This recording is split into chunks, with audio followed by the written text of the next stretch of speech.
Hey, this is Pastor Scott Cruz. And why is the Luke-Acts connection important? Luke wrote both the book of Luke and the book of Acts. If you read the book of Luke, it becomes obvious that Luke is teaching the early church what the power of the Holy Spirit is all about. He's really bringing that to the surface. And that's why Luke actually focuses on the Holy Spirit a little more than some of the other Gospels do. It's because he's writing the book of Acts, and he wants to make sure that people know Jesus talked to us about the Holy Spirit.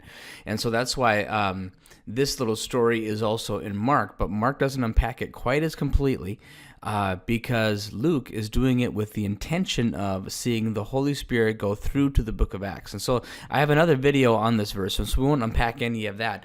But verse 11, he says, "How much more will your Father in heaven give the Holy Spirit to those who ask him?" So, and then at the end of Luke chapter 24, verse 45, it says, "Beginning at Jerusalem, you are my witness, these witnesses of all things. I'm going to send you to my Father's house. Stay in the city until you have been clothed from power on high." So this is Luke writing, and this is the end of the book of Luke. But then in chapter 1, it picks up, it says, "In my former book, I wrote all these things that Jesus had begun to teach." Now, Theophilus we can look real quick, his other book, and we don't know where that book is. It might have been, but very similar to the book of Luke. It's pretty fair to assume.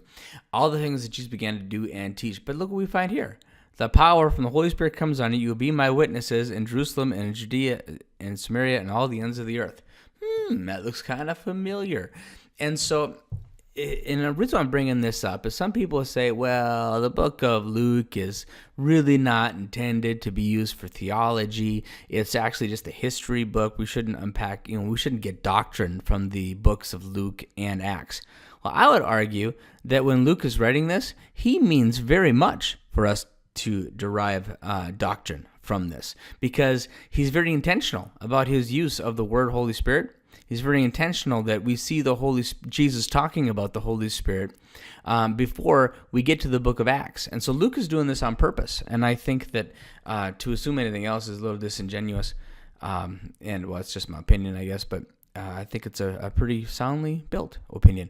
Hey, may the Lord richly bless you. I think that the book of Luke is worthy of drawing doctrine from. Lord bless you.